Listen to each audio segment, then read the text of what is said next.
Hello guys, welcome back to my channel. आज मैं फिर से आपके लिए एक ऐसी रेसिपी लेकर आई हूँ जो खाने में बहुत ही ज़्यादा टेस्टी और क्रिस्पी होने वाली है। यहाँ पर आप देख सकते हैं कि हमारा नाश्ता कितना टेस्टी और क्रिस्पी बनकर तैयार हुआ है। इस नाश्ते को बनाना बहुत आसान है और अगर आपने एक बार इस रेसिपी को बना लिया ना तो आपके बच्चे तो इसके फैन होने वाले हैं। बहुत टेस्टी लगता है और कच्चे आलू से हम इस नाश्ते को बनाकर तैयार करेंगे। सिर्फ 2 चीज़ों की ज़रूरत पड़ेगी। घर में पड़े सामान से ही हम इस रेसिपी को बनाकर तैयार करेंगे और 10 मिनट में ये नाश्ता बनकर तैयार हो जाता है। तो देखकर ही आप अंदाज़ा लगा सकते हैं कि हमारा नाश्ता कितना टेस्टी बनकर तैयार हुआ है। तो आप लोग भी इस रेसिपी को ज़रूर बनाइएगा, आपको बहुत पसंद आएगा। और जब हम इस नाश्ते को फ्राई करेंगे ना तो इसमें ऑयल भी ज़्यादा नहीं भरेगा। ये नाश्ता जो है कम ऑयल एब्ज़ॉर्ब करता है। तो चलिए हम अपने नाश्ते को बनाना स्टार्ट करते हैं। इसको बनाने के लिए हमें सबसे पहले चाहिए पड़ेगा आलू। तो 1 कच्चा आलू चाहिए पड़ेगा हमें। अगर आप ज़्यादा लोगों के लिए नाश्ता बना रहे हैं तो आप 2 आलू ले सकते हैं। लेकिन एक ही आलू से हम बहुत सारा नाश्ता बनाकर तैयार करेंगे। तो सबसे पहले तो हमें आलू को बढ़िया से छील लेना है। इस तरह से हम पील कर लेंगे। अगर आपने एक बार इस नाश्ते को बिल्कुल इस तरह से बना लिया ना तो यकीन मानिए आप इसके फ़ैन हो जाओगे और जल्द से बनकर तैयार हो जाता है। इसमें ज़्यादा मेहनत नहीं करनी पड़ती है और खाने में तो बहुत ज़्यादा टेस्टी लगता है। आपके छोटे बच्चों से लेकर बड़ों तक सबको ये नाश्ता बहुत ज़्यादा पसंद आने वाला है। तो एक बार इस नाश्ते को बनाकर ज़रूर ट्राई करिएगा। तो इस तरह से हम बढ़िया से आलू को छील लेंगे। उसके बाद हम पतले वाले ग्रेटर से इसको ग्रेट करेंगे। पतले वाले ग्रेटर से हम इसलिए ग्रेट करेंगे ताकि जो हमारे आलू के लच्छे हैं वो जल्दी से पक जाएँ। तो इस तरह से हम पतले वाले ग्रेटर से ग्रेट कर लेंगे। अगर आप चाहें तो मोटे वाले ग्रेटर का भी यूज़ कर सकते हैं। और हमें इस नाश्ते को बनाने के लिए आलू को उबालना भी नहीं पड़ेगा। कच्चे आलू से ही हम इस नाश्ते को बनाकर तैयार कर सकते हैं और बहुत आसान सी रेसिपी है और खाने में तो यकीन मानिए बहुत ही ज़्यादा क्रिस्पी और टेस्टी लगती है।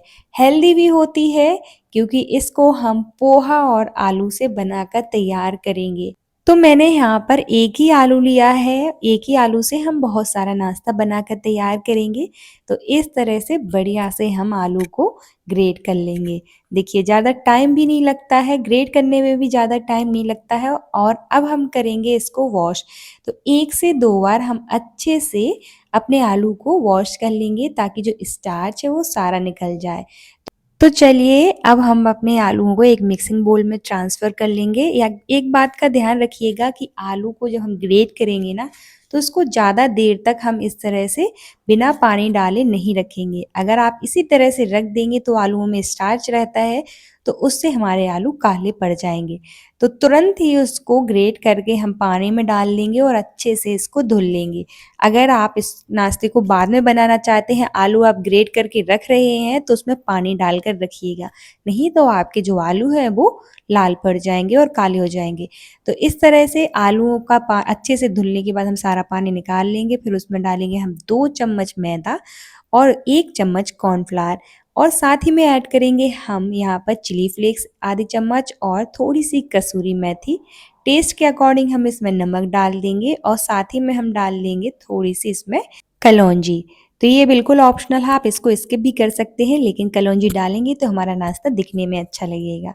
और हाँ, यहाँ पर मैंने मैदा का यूज़ किया है ताकि जो हमारा नाश्ता है वो क्रिस्पी बनकर तैयार हो। अगर आप यहाँ पर मैदा नहीं यूज़ करना चाहते हैं तो मैदा की जगह आप चावल के आटे का यूज़ कर सकते हैं और अगर आपके पास चावल का आटा भी नहीं है तो आप यहाँ पर गेहूँ का आटे का भी यूज़ कर सकते हैं, ये बिल्कुल ऑप्शनल है। तो मैंने यहाँ पर 2 चम्मच मैदा और 1 चम्मच कॉर्नफ्लावर डाला है ताकि हमारा नाश्ता जो है वो बढ़िया से क्रिस्पी बनकर तैयार हो। तो इस तरह से हम पानी डालकर इस तरह से एक बैटर तैयार कर लेंगे। तो यहाँ पर आप देख सकते हैं कि किस तरह का बैटर हमें चाहिए है। तो अब हम इसको रख देंगे साइड में, तब तक के लिए हम आगे की तैयारी कर लेंगे। आप यहाँ पर मैदा की जगह गेहूँ का आटा भी यूज़ कर सकते हैं अगर आप ज़्यादा ही हेल्दी बनाना चाहते हैं, ये बिल्कुल ऑप्शनल है। अब लेंगे हम एक मिक्सिंग बोल जिसमें डालेंगे हम पोहा। तो यहाँ पर मैंने 1 कटोरी पोहा लिया है। 1 ही कटोरी पोहा से हम बहुत सारा नाश्ता बनाकर तैयार करेंगे। 1 कच्चा आलू और 1 कटोरी पोहा की आपको ज़रूरत पड़ेगी, जो हर किसी के घर में अवेलेबल रहती है। तो बेसिक चीज़ों से हम इस नाश्ते को बनाकर तैयार करेंगे, आपको कुछ एक्स्ट्रा लाने की ज़रूरत नहीं है। बेसिक घर की चीज़ों से ही हमारा नाश्ता बहुत ही ज़्यादा टेस्टी बनकर तैयार होगा। तो इस तरह से बढ़िया से हम उसको पोहा को भी 1 से 2 बार अच्छे से धुल लेंगे, ताकि सारी डर्ट निकल जाए। तो देखिए हमारा पोहा जो है वो अच्छे से धुल चुका है। अब हम सारा पानी निकाल कर उसमें थोड़ा-सा पानी डाल देंगे। तो एक बात का ध्यान रखिएगा कि ज़्यादा पानी नहीं डालना है, बस थोड़ा-सा पानी डालना है, बस इतना पानी डालना है कि जो हमारा पोहा है वो थोड़े-थोड़े भीग जाएँ। तो देखिए वहाँ पर पानी दिख भी नहीं रहा है, ऐसा ही पानी आप डालिएगा कि ज़्यादा भीगे भी ना, और बस इसको भिगोकर हम साइड में रख देंगे। और 10 मिनट बाद हम इसको चेक करेंगे तो कुछ इस तरह से हमारा पोहा है जो वो फूल जाएगा और सारा पानी गायब हो जाएगा। तो देखिए कितनी ईज़िली ये मैश हो रहा है। तो ज़्यादा पानी बिल्कुल मत डालिएगा, नहीं तो आपका जो पोहा है वो ज़्यादा गीला हो जाएगा। और 5 से 10 मिनट में ही आपका पोहा जो है वो अच्छे से फूल जाएगा और आप उसको ईज़िली मैश कर पाओगे। ऐसे ही आप हाथों से मैश करोगे ना तो बिल्कुल ईज़िली अच्छे से ये मैश हो जाएगा। तो देखिए यहाँ पर आप देख सकते हैं कि कितनी ईज़िली ये मैश हो रहा है, हमें इसको ग्राइंडर जार में डालकर ग्राइंड भी नहीं करना पड़ेगा। और अगर हम इसको ग्राइंड करेंगे भी ना तो ये भी अच्छे से नहीं हो पाएगा उसमें। तो इस तरह से आप 1 से 2 मिनट में उसको अच्छे से मसल लोगे ना इस तरह से, तो ईज़िली हो जाएगा। तो अब इसमें हम कुछ चीज़ें ऐड करेंगे, जैसे कि टेस्ट के अकॉर्डिंग नमक, हमें ज़्यादा मसाले इसमें ऐड नहीं करने हैं बस, और चिली फ्लेक्स। तो ये बिल्कुल ऑप्शनल है, अगर आप इसमें और मसाले ऐड करना चाहें तो वो डाल सकते हैं, ये बिल्कुल ऑप्शनल है, आपके ऊपर डिपेंड करता है। मैंने यहाँ पर बिल्कुल मसालों का यूज़ नहीं किया है। तो बस चिली फ्लेक्स और नमक डालकर उसको भी हम बढ़िया से मिक्स कर लेंगे। तो इस तरह से अच्छे से मिक्स करते रहेंगे और डो के फॉर्म में हम तैयार कर लेंगे। और हाँ, अगर आप जितना अच्छा जितनी देर तक अपने डो को मसलोगे ना तो उतना ही अच्छा आपका डो तैयार होगा और आपका उतना ही परफेक्ट नाश्ता बनकर तैयार होगा। अगर आप अच्छे से मसलोगे ना पोहा के डो को तो आपके नाश्ते में क्रैक बहुत कम आएँगे, कम क्रैक आने के चांसेस ज़्यादा रहते हैं। तो इस तरह से हम डो के फॉर्म में तैयार कर लेंगे अपने तो पोहा को। चलिए हमारा डो तैयार है, अब हाथों में ऑयल लगाकर इस तरह से थोड़ा-थोड़ा सा पोर्शन लेंगे और इस तरह से उसको राउंड करेंगे और इसको दबाकर इस तरह से प्रेस करके बिल्कुल टिक्की का शेप दे देंगे। आप इसको जैसे ही प्रेस करोगे ना तो उसमें क्रैक्स आ जाएँगे, तो इस तरह से उसके क्रैक्स को आप कवर कर सकते हैं। तो ईज़िली ये हो जाएँगे, अगर नहीं हो रहे तो आप थोड़ा-सा पानी लगा लीजिए तो ईज़िली जो आपके क्रैक हैं उसमें वो गायब हो जाएँगे। तो इस तरह से एक-एक करके हम सारे नाश्ते को बनाकर तैयार कर लेंगे। अब इसको हम मेदू वड़े का शेप देंगे। तो इसमें हम इस तरह से उँगली से उसमें होल कर देंगे। तो देखिए कितने ईज़िली ये मेदू वड़े के शेप में आ गया है और यहाँ पर आप देख सकते हैं कि हमारे नाश्ते में ज़्यादा क्रैक भी नहीं आए। पोहा है तो उसमें थोड़े बहुत तो क्रैक आएँगे ही, तो उससे कोई दिक्कत नहीं है, ना ही हमारा ऑयल में जाकर नाश्ता बिखरेगा, बिल्कुल परफेक्ट बनकर तैयार होगा। तो इसी तरह से हम सारे मेदू वड़ों को बनाकर तैयार कर लेंगे। तो देखिए कितने परफेक्ट मेदू वड़े बनकर तैयार हुए हैं। तो चलिए अब हम आगे की तैयारी कर लेते हैं। अब जो हमने घोल बनाकर रखा था एक कच्चे आलू का, तो उसमें हम इसको डिप करेंगे। तो यहाँ पर हम इसमें डिप कर देंगे, लेकिन आपने जो घोल बनाया है वो ज़्यादा पतला नहीं होना चाहिए और ना ही ज़्यादा थिक होना चाहिए। इसी तरह की कंसिस्टेंसी हम रखेंगे अपने घोल की। और इस तरह से हम डिप करके और ऊपर से जो हमने आलू के लच्छे ग्रेट करके डाले थे ना, इस तरह से रख देंगे और बढ़िया से फ़ोर्क की मदद से इस तरह से निकाल लेंगे। तो देखिए कितने अच्छे से कोटिंग हो गई है।